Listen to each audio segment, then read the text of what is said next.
Assalamualaikum warahmatullahi wabarakatuh. Di sini kami dari kelompok 3 akan mempresentasikan mengenai the unexpected state atau hal yang tidak terduga dengan anggota kelompok. Saya Sinta Widiasari NPM 19144100035 dan saya Ratna Fajarwati dengan NPM 19144100038. Dan saya Epi Indisa Putri, NPM 19144100045. A. Keberhasilan tak terduga. Keberhasilan yang tak terduga merupakan sesuatu keberuntungan dalam berwirausaha karena merupakan sumber peluang yang inovatif tanpa melibatkan resiko yang besar. Keberhasilan yang tak terduga justru merupakan suatu keberhasilan yang di luar target atau rencana, namun memberikan dampak yang tentu positif. Agar usaha berhasil, selain harus kerja keras sesuai urgensinya, wirausaha harus mampu mengembangkan hubungan baik dengan mitra usaha maupun dengan semua pihak yang terkait dengan kepentingan perusahaan. 1. Prinsip dasar keberhasilan usaha. A. Kerja keras. B. Kerjasama dengan orang lain. C. Penampilan baik. D. Percaya dan yakin usahanya dapat dilakukan. E. Menerima gagasan baru dalam dunia usaha. F. Introspeksi diri. G. Mendengar saran orang lain. Dan yang terakhir, H.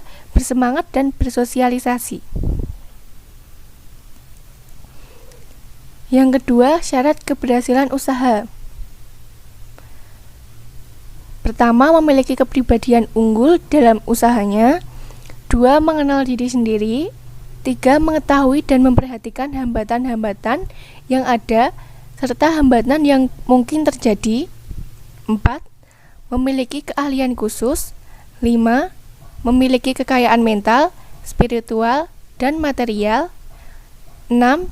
Kemauan dan kesediaan untuk belajar dan bekerja prestatif. Selanjutnya yang ketiga, kunci keberhasilan dalam usaha. Yang pertama, bersyukur, jujur, dan adil. 2. Berpandangan luas jauh ke depan. Ketiga, bersikap ramah tamah dan sabar. 4. Tidak merugikan orang lain. Dan yang terakhir, bekerja prestatif, ulet, giat, dan rajin. Selanjutnya yang keempat, faktor-faktor keberhasilan usaha. 1. Perencanaan yang tepat dan matang serta dapat dilaksanakan dengan baik. 2. Visi, misi, dan dedikasi yang tinggi dari usahanya. 3. Komitmen yang tinggi dalam usaha untuk mencapai tujuan dan prestasi. 4. Dana yang cukup. 5. SDM atau sumber daya manusia yang handal. 6. Manajemen usaha yang baik, tepat, dan realistis. 7. Faktor eksternal dan internal berupa peningkatan permintaan barang atau jasa. 8. Keterampilan dan pengalaman dalam bidang usaha. 9. Kecocokan minat terhadap barang usaha. 10. Kebutuhan konsumen yang terpuaskan. Dan yang terakhir, sarana dan prasarana sebagai penunjang usaha. Selanjutnya, B. Kegagalan tak terduga. Kegagalan tak terduga dalam berwirausaha merupakan kegagalan yang terjadi meski usaha sudah hati-hati direncanakan, dirancang dengan cermat, bahkan telah dilaksanakan dengan sebaik-baiknya. Namun, kegagalan tak terduga ini sering menunjukkan perubahan mendasar dan memunculkan peluang untuk mampu melakukan inovasi baru. 1. Analisis kegagalan usaha. Kegagalan dalam usaha harus dihadapi dengan: yang pertama, tidak putus asa. Kedua, kegagalan harus dipandang sebagai guru untuk mendapatkan kemajuan yang lebih baik. Yang ketiga, penuh ketabahan, keberanian, keimanan, dan penuh kepercayaan. Yang keempat, konsentrasi pikiran dan penuh keyakinan terhadap keberhasilan usahanya. 2. Hal-hal yang dapat menyebabkan kegagalan dalam usaha. Yang pertama, perasaan takut usahanya disaingi orang lain. Yang kedua, perasaan diri sendiri menganggap lebih super dari orang lain. Yang ketiga, kepribadian bersifat negatif. Yang keempat, tidak mempunyai keyakinan untuk sukses dalam usahanya. Yang kelima, kurangnya dana untuk modal. Yang keenam, kurangnya pengalaman dana dalam bidang bisnis. Yang ketujuh, tidak adanya perencanaan yang tepat dan matang.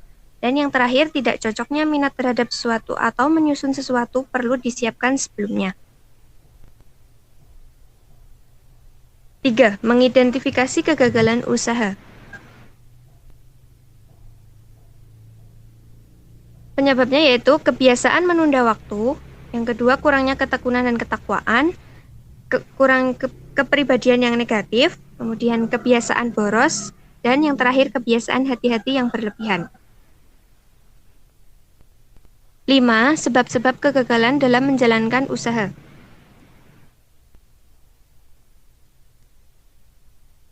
Yang pertama, kurang ulet dan cepat putus asa, sedangkan kita harus dituntut untuk rajin, tekun, sabar, dan jangan putus asa. Yang kedua, kurangnya pengawasan. Yang ketiga, pelayanan yang kurang baik. Yang keempat, kurang inisiatif dan kurang kreatif. Yang kelima, tidak jujur dan kurang cekatan. Yang keenam, kekeliruan dalam memilih lapangan usaha.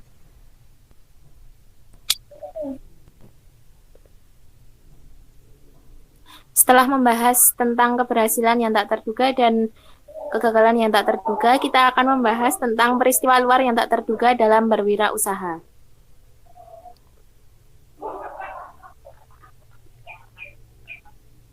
Ketika terjun ke dunia usaha, kita harus siap menghadapi segala bentuk perubahan, kejadian, dan hal-hal yang tak terduga. Yang pertama, ketidakpastian atau unexpected risk. Ketidakpastian selalu berhubungan dengan keadaan yang memiliki beberapa kemungkinan kejadian dan dampaknya. Ketidakpastian sering disebut dengan resiko, yang tidak terduga dari sebuah kejadian. Contohnya, yang pertama, perubahan cuaca yang berakibat pada masalah pengiriman barang. Yang kedua, risiko yang terjadi karena bencana alam. Dan yang terakhir, risiko yang terjadi karena perubahan kurs mata uang negara lain.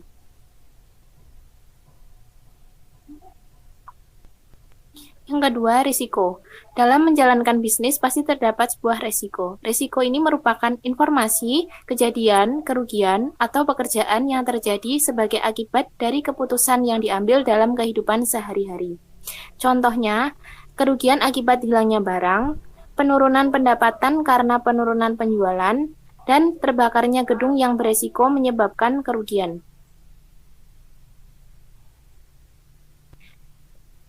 Jenis-jenis risiko usaha.